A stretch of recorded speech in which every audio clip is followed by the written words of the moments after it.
Hi YouTube.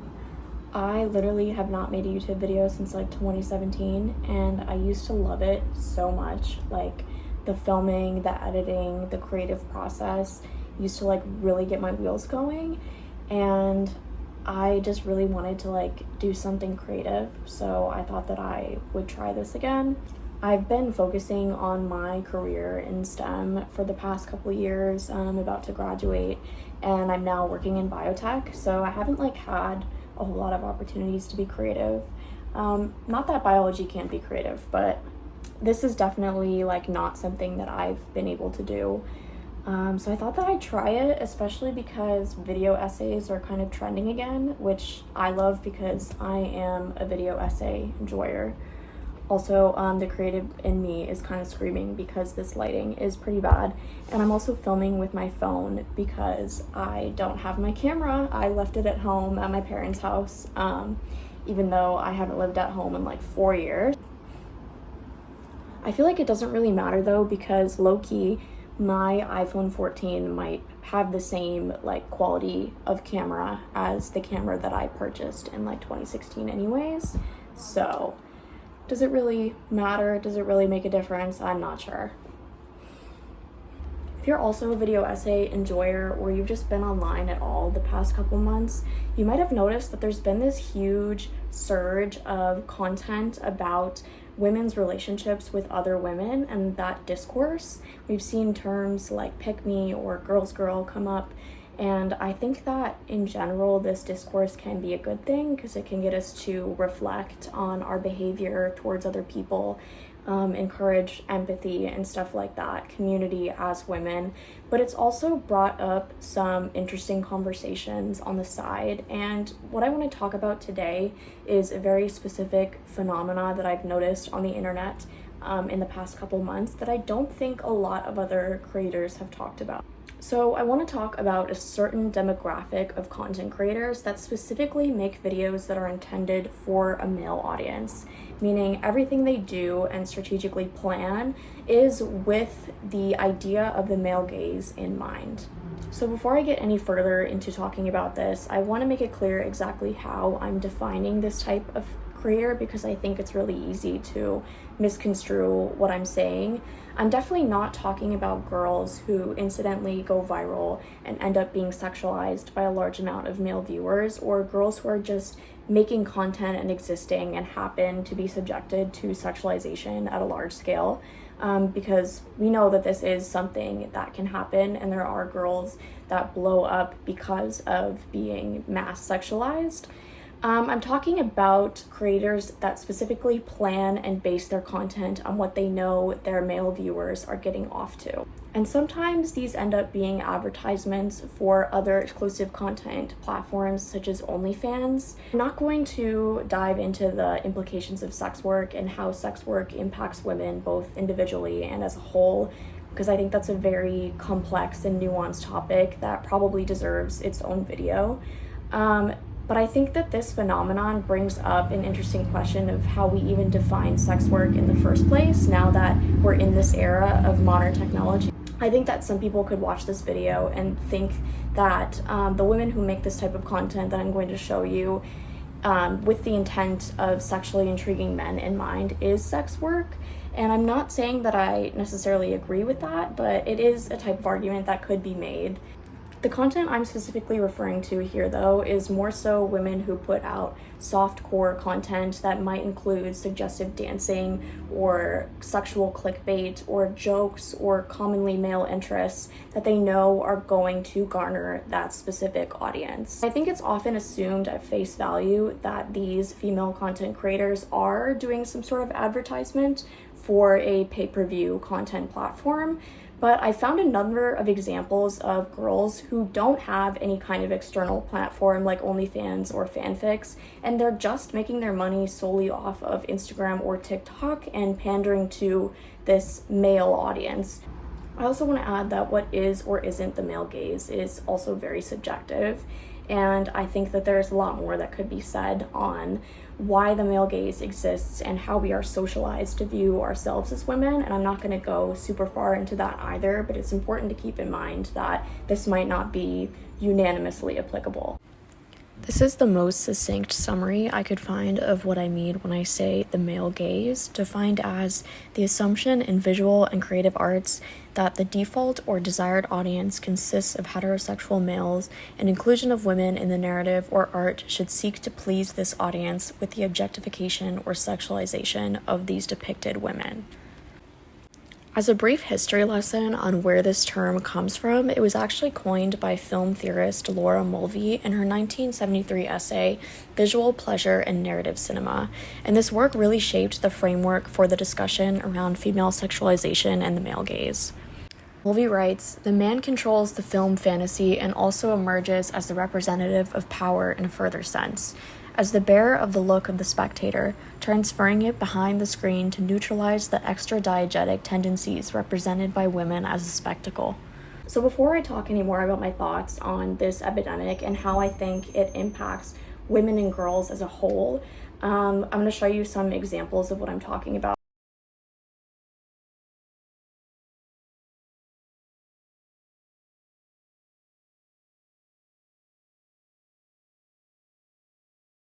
Also, just want to add as I'm editing this that I show these examples not to shame the women for what they're wearing or for dancing in a suggestive manner, but rather to analyze this content under the lens of how responsible we can hold content creators for the impact they have on their audience, or for pandering to an audience that we know is inherently misogynistic.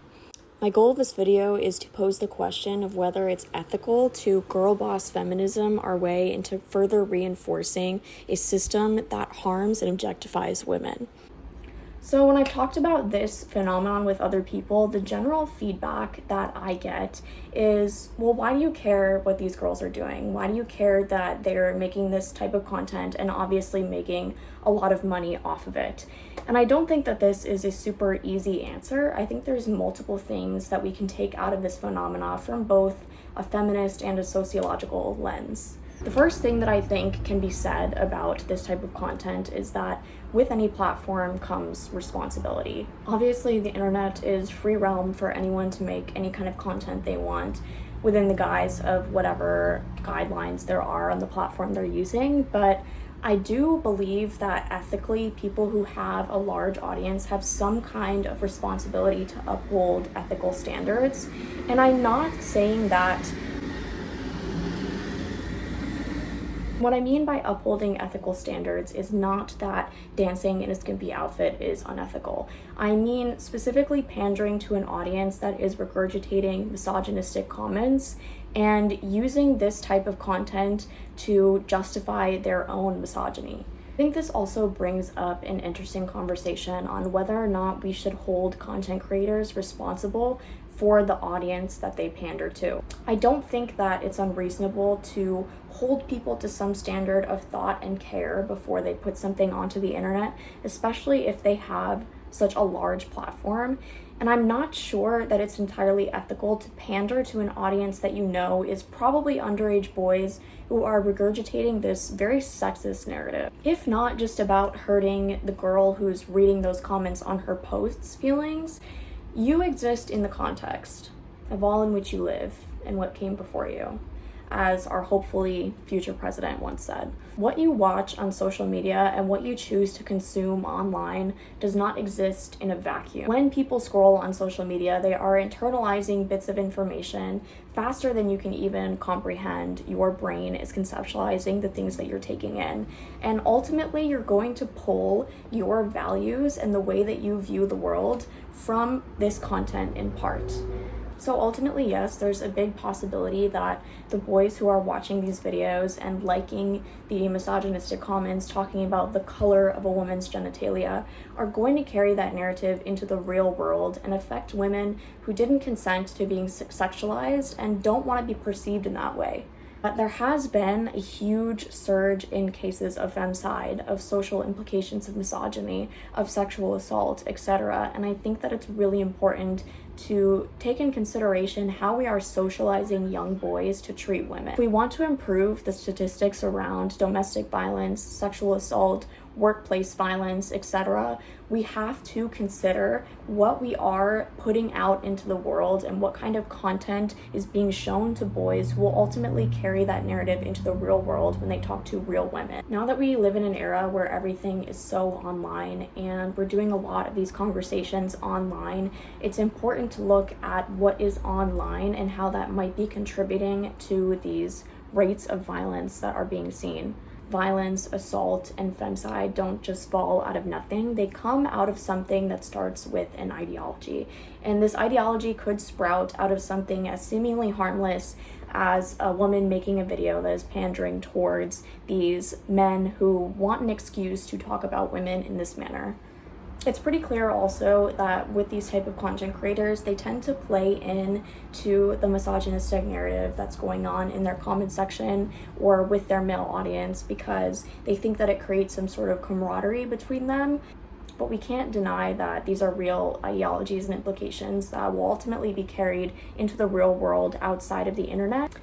Whether or not it might be a defense mechanism for the content creator who's protecting herself from maybe facing the reality that this is a real misogynistic and derogatory conversation happening in her comment section, it doesn't take away from the fact that there's still real world implications. Also, I think it's important we talk a little bit about how the actual creators and the people who are running these accounts might be affected by the type of content that they're putting out, producing this type of audience. I have seen certain content creators talk about the negative implications of getting these types of comments and how it makes them feel to read these comments, even knowing that they are doing so to pander to this specific audience. Not that I would do that, but maybe if I did do that, maybe it was because I got tired of the same fucking joke in every video. Like, not that I would ever just do some silly ploy for engagement, but maybe it's because, is she even saying anything? It's not a funny fucking joke. And maybe if you guys were more original, if you were funnier, maybe then you would get the bitch of your dreams. And not, again, I wouldn't do this. I really wouldn't. But if I did, maybe I would say to Kenny that I have never felt so seen and yet so called out. And I would say maybe I am finally cultivating the kind of community I want online. But I wouldn't do something. I think that this is a very sad reality that women have to live with. And I think that these women ultimately deserve a lot better. Ultimately, you're not going to get these men to see you as human by pandering to their sexual fantasies. I think that this is kind of an example of the Madonna whore complex, where you're going to be permanently trapped in this certain box, and men are not going to see you in a different context because of how they've been socialized to perceive women. Hey, I've been seeing a lot of comments about this, and I just thought I would be honest and address it. I did get into Carnegie Mellon for the Big Titty Scholarship. It had nothing to do with my unweighted 4.0, being valedictorian, being first in California in speech and debate and 13th nationally. It had nothing to do with winning the Stanford competition or starting not one but two nonprofits or being a point ballerina.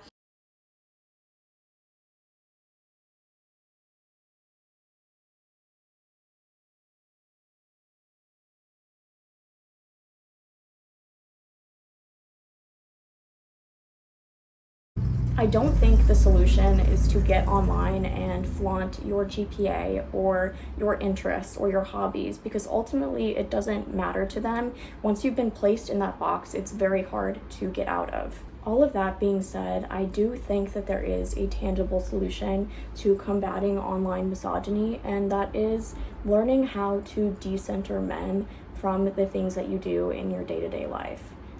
The definition that I found online of decentering men is shifting the focus away from men and prioritizing one's own needs and desires. Something that I also should have talked about is the socioeconomic implications of this type of work on social media. It's easy to say that these women should simply stop pandering to their male audience, when in reality they're making probably hundreds of thousands of dollars off of these videos. I think this brings up a really interesting point about choice feminism and how much of a choice it is really when you're enticed with the thought of capitalistic gain and so much money and your rent and food, etc. How can we really know that these women are actively choosing to sexualize themselves when they are incentivized by money? The prospect of there being so much money involved kind of takes away the choice of it all. This also sort of taps into how I feel about sex work in general, but I digress. This doesn't mean that you can't have men in your life and that you can't love men. It means that you're shifting yourself out of the lens that you've been socialized to have. You know, what makes me the most attractive to men? What hobbies can I do that are most attractive to men? What should I do with my appearance that's most attractive to men? And instead focusing on what you want internally and figuring it out what it is at your core that you actually want out of life. It's confronting men's place in your interpersonal world, and it's confronting that ever-present keyhole watcher. Obviously, this is easier said than done, and it takes a lot of thought work and reading and literature to understand how to apply this to your actual life. But I think if more women embodied this mentality, we'd see a lot less of this type of content on the internet. In order to hold men accountable for these types of comments online, unfortunately, it's going to take a lot more than just women saying that they're uncomfortable with this narrative. It's going to take men holding other men accountable as well. I think that in order for men to understand these social implications of what they say or do online on women in real life, it starts with having this type of dialogue.